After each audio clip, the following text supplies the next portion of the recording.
Hello student. मैं professor सागर मोहिते। आज हम institute of distance and open learning का जो एग्ज़ाम चालू होने वाला है उसके बारे में डिस्कस करेंगे। उसमें एक अपडेट आया हुआ है। अपडेट मतलब एक्चुअली एग्ज़ाम चालू होने वाला है 29 मार्च से, और 30 मार्च से एग्ज़ाम चालू होने वाला है। उसके बारे में आपको वीडियो ऑलरेडी अपलोड कर दिया था। तो वो जो एग्ज़ाम है उसका टाइम टेबल अभी वेबसाइट पे अवेलेबल हो गया है। देखो यहाँ पर एक्चुअली ये मुंबई यूनिवर्सिटी का वेबसाइट है, उसमें डिस्टेंस एंड ओपन लर्निंग पे अब जाकर यहाँ पर आप देख सकते हो। ये टाइम टेबल का टैब है, एग्जामिनेशन टाइम टेबल। यहाँ पर क्लिक करके आपको ये सभी टाइम टेबल आपको मिल जाएगा। ओके, तो देखिए ये first bachelor of accounting and finance का एक्चुअली टाइम टेबल आ गया है, सेमिस्टर 1। ये फर्स्ट टाइम एग्ज़ाम हो रहा है बैफ का न्यू एक्चुअली कोर्स चालू हो किया है यूनिवर्सिटी ने। तो ये बैफ का फर्स्ट एक्चुअली एग्ज़ाम होने वाला है, और ये एग्ज़ाम चालू होने वाला है 29 मार्च से चालू होने वाला है। 29 मार्च से ये एग्ज़ाम चालू होने वाला है। इस एग्ज़ाम में दो कंपोनेंट रहते हैं, मतलब 60 मार्क्स और 40 मार्क्स। ऐसे एक्चुअली दो कंपोनेंट है इस एग्ज़ाम में। ओके, तो इसकी वजह 75 और 25 मार्क्स का एक्चुअली दो कंपोनेंट रहते हैं। तो 75 मार्क्स का जो पेपर है वो 9 से 1 बजे तक रहेगा। ओके, तो 9 से 1 बजे तक आपका जो टाइमिंग रहेगा उसमें आप कौन सा भी एक 1 आवर का एक्चुअली टाइम चूज़ कर सकते हो, और उसमें ये जो एक्सटर्नल का एग्ज़ाम हो जाएगा। ओके, उसका टाइम मतलब 1 आवर का पेपर रहेगा, उसमें 50 MCQ रहेंगे, 50 MCQ आपको सॉल्व करने का है। ओके, तो ऑनलाइन एग्ज़ाम होने वाला है। ओके, उसके बाद में जो ये देखो 29 मार्च को ये 2 से 6 दिया हुआ है। तो 2 से 6 में आपका इंटरनल एग्ज़ाम होगा 25 मार्क्स का। तो हर एक पेपर के लिए आपको वैसे ही दिखा गया एक्चुअली। ये देखो ये सेम पेपर यहाँ पर दिख रहा है। ओके, तो इंटरनल एग्जाम रहेगा, और इंटरनल एग्जाम के लिए सिलेबस कौन सा है वो भी एक्चुअली उन्होंने दिया हुआ है। ओके, तो 2 से 6 एग्जाम होगा, उसमें एक्चुअली आधा घंटा का एक्चुअली टाइम रहेगा। ओके, 30 मिनट्स का टाइम रहेगा। ओके, 25 मार्क्स का एग्जाम के लिए 30 मिनट्स का टाइम रहेगा। ओके, तो इस तरीके से एक्चुअली सभी पेपर आप देखोगे। 30 को ये एक्सटर्नल एग्जाम या रहेगा, यहाँ पर इंटरनल एग्जाम रहेगा। 31st को भी एक्सटर्नल एग्जाम रहेगा, इंटरनल एग्जाम रहेगा। ओके, तो इस प्रकार से एक्चुअली पेपर रहेंगे। ओके, 1 अप्रैल को भी वैसे ही सभी एक्चुअली पेपर उनका 75-25 पैटर्न है। तो 75 मार्क्स का पेपर 9 से 1 बजे तक होगा। ओके, और इंटरनल एग्ज़ाम 2 से 6 बजे तक रहेगा। ओके, एक्सटर्नल एग्ज़ाम के लिए 1 आवर का टाइम रहेगा, इंटरनल एग्ज़ाम के लिए हाफ एन आवर का टाइम रहेगा। ओके, तो अब ये टाइम टेबल एक्चुअली मैं मेरे टेलीग्राम ग्रुप पे भी डाल दूंगा, तो वहाँ से आप एक्चुअली देख सकते हैं एक्चुअली। ओके, और मुंबई यूनिवर्सिटी के वेबसाइट पे आकर भी आपको ये टाइम टेबल यहाँ पर मिल जाएगा। ओके, नेक्स्ट एक ये हमने बैफ का एक्चुअली टाइम टेबल हमने डिस्कस किया। उसके बाद में बीकॉम का टाइम टेबल देखते हैं, फर्स्ट ईयर बीकॉम के लिए, FY बीकॉम के लिए। ओके, तो ये फ्रेश और रिपीटर दोनों स्टूडेंट के लिए ये टाइम टेबल दिया हुआ है। ओके, ये इसका भी एग्ज़ाम 9 से 1 बजे तक रहेगा। ओके, क्योंकि ये पेपर जो है इसका पैटर्न है, FY बीकॉम को 100 मार्क्स के सभी पेपर है। तो यहाँ पर एक्चुअली इंटरनल कंपोनेंट नहीं है, सिर्फ एक ही पेपर ही जिसको इंटरनल कंपोनेंट है वो है फाउंडेशन कोर्स। ओके, तो इंटरनल का एग्ज़ाम यहाँ पर नहीं है, तो एक ही पेपर का इंटरनल एग्ज़ाम के लिए अलग से टाइम बताया हुआ है।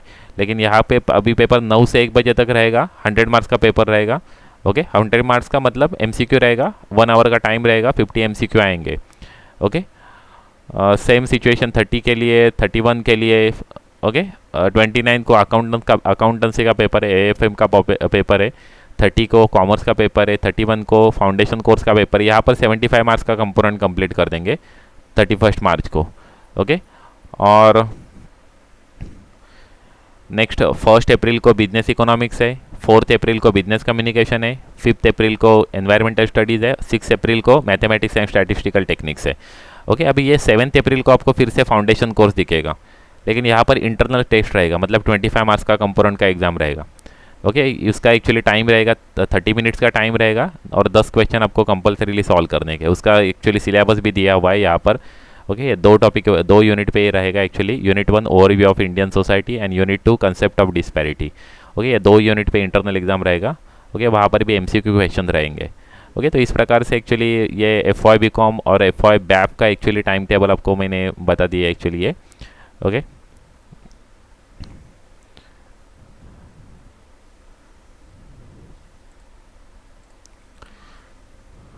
ये FY BSc का एक्चुअली टाइम टेबल है, कंप्यूटर साइंस का है। BSc कंप्यूटर साइंस का एक्चुअली CS का एक्चुअली ये टाइम टेबल है।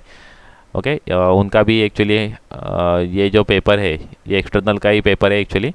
ओके, इसकी वजह से 9 से 1 बजे तक एक्चुअली 1 आवर का हमें एक्चुअली कौन सा भी स्लॉट चूज़ करने का है। ओके, और पेपर देने का। और ये तीनों टाइम टेबल आपने देखे तो 1 आवर का टाइम है, नहीं तो आधे घंटे का टाइम है।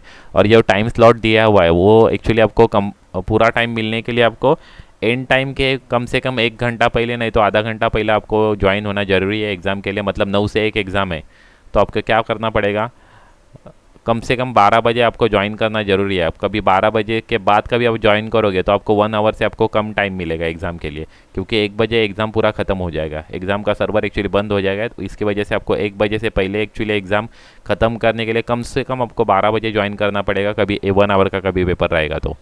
ओके, तो ये आपको ध्यान रखने का है। और अभी ये तीनों टाइम टेबल हमने देखे, FY BCom, FY BAF and FY BSc। मतलब ये CS का है, ये IT का पेपर है, FY IT का पेपर है, ये टाइम टेबल है, वो भी वैसा ही है एक्चुअली। ओके, 1 आवर का टाइम एक्चुअली चूज़ करने का, 29 मार्च से चालू होने वाला है, 4 अप्रैल तक पेपर रहेगा। ओके, तो आपने ये जो ये और एक है FY, ये सेमिस्टर 2 का पेपर है। ओके, तो ये अपने टाइम टेबल देखे तो उसमें आपको ये पता चलेगा कि यहाँ पर एक और एक नोटिस दिया हुआ है, online mock test are compulsory. Okay, 29 March से ऑनलाइन मॉक टेस्ट होने वाला है 28 मार्च तक। ओके, तो ये ऑनलाइन मॉक टेस्ट आपको देना कंपलसरी है। ऑनलाइन मॉक टेस्ट के लिए आपको SMS आ जाएगा और ईमेल पे ईमेल आ जाएगा, वहाँ उस वो SMS में और ईमेल में आपको यूज़र आईडी और पासवर्ड मिल जाएगा वो मॉक टेस्ट के लिए। मतलब वो वहाँ पर लिंक भी रहेंगी कि एग्ज़ाम ज्वाइन करने के लिए, और आपका यूज़र आईडी और पासवर्ड रहेगा वहाँ पर। तो वो यूज़र आईडी पासवर्ड यूज़ करके आपको वो मॉक टेस्ट आपको देने का है। ये मॉक टेस्ट आपको पहले देना कंपलसरी है। वो जो मॉक टेस्ट को जो यूज़र आईडी पासवर्ड आता है वही आपको मेन एग्ज़ाम के लिए यूज़ करने का है। ओके, तो कभी आपको ये 23 से जो मॉक टेस्ट होने वाला है, तो आपको कभी मॉक टेस्ट का यूज़र आईडी पासवर्ड कभी यूनिवर्सिटी से रिसीव नहीं हुआ तो आप यूनिवर्सिटी में कांटेक्ट कर दो। ओके, कांटेक्ट के लिए आपको हेल्पलाइन नंबर दिया हुआ रहेगा यूनिवर्सिटी ने। ओके, तो हेल्पलाइन नंबर पे आपको कॉल करना पड़ेगा। हेल्पलाइन नंबर पे आप कॉल कर दोगे तो आपको वो हेल्प कर देंगे और आपका यूज़र आईडी पासवर्ड आपको भेज देंगे मतलब। ओके, तो आप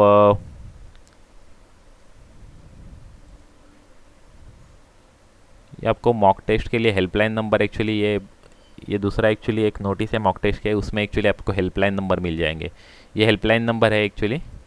ओके, तो हेल्पलाइन नंबर आप यूज़ करके आप मॉक टेस्ट एक्चुअली अटेंड कर सकते हो। मतलब आपका कभी यूज़र आईडी पासवर्ड नहीं मिला तो आप ये हेल्पलाइन नंबर यूज़ कर दो।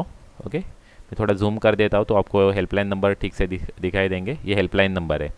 ओके, तो इस हेल्पलाइन नंबर पे आप कॉल कर देना कभी आपको यूज़र आईडी पासवर्ड नहीं मिला तो, कि मतलब रिसीव नहीं हुआ तो ये जो वर्किंग डे रहेगा उस दिन आपको ये हेल्पलाइन नंबर आप यूज़ कर सकते हैं। और अब उसका टाइम भी दिया हुआ है, ये 10:30 से 5:30 बजे तक आप कॉल करने का है। उसके बाद में कॉल करोगे या उसके पहले कॉल करोगे तो ये कॉल रिसीव नहीं होगा।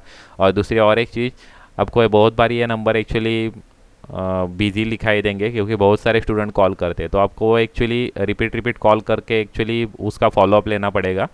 ओके, तो best of luck for the exam.